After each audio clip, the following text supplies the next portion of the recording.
ТБ компаниясынын Кыргызстандагы өкүлчүлүгүнөн Айыл банк ачык акционер коомунун өздүк эсебине 124 миллион 149 миң доллар которулган. УКМКнын башкы тергөө башкармалыгындагы суракта ТБ компаниясынын өкүлдөрү бул каражаттардын отчеттору Кытайга жиберилгенин айтып кутулушкан. Бирок алдын ала иликтөөлөр боюнча келген каражаттар төмөнгүдөй негизде бөлүнгөн. 71 миллион 982 миң 934 доллар. Бул акчаны нактылай түрдө чыгарылып, 14 кишиден турган ТБнын кызматкерлерине берилген. Мында аталган компаниянын Кыргызстандагы өкүлү Макелек 10 миллион доллардан ашык акчаны накталай алган.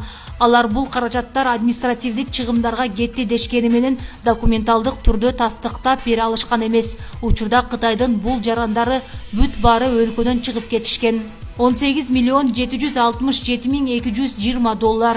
ТБ компаниясынын Кыргызстандагы өкүлү Макелектин берген көрсөтмөсү боюнча бул каражаттар кеңсенин ижарасына кызматкерлер аванс катары берилген. Бирок бул дагы эч кандай документтер менен тастыкталган эмес.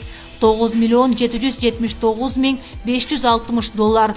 Бул каражаттар накталай түрдө субподрядчиктерге берилген. Тиешелүү документтер бар, бирок аларда чоң шек саноолорду жаратат.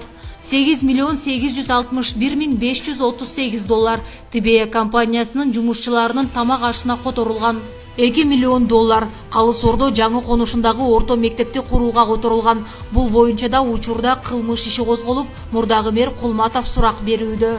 12 миллион 757 миң 751 доллар. Бул акчанын дайын дареги жок. Иликтөөдө эч кандай документтер берилген эмес.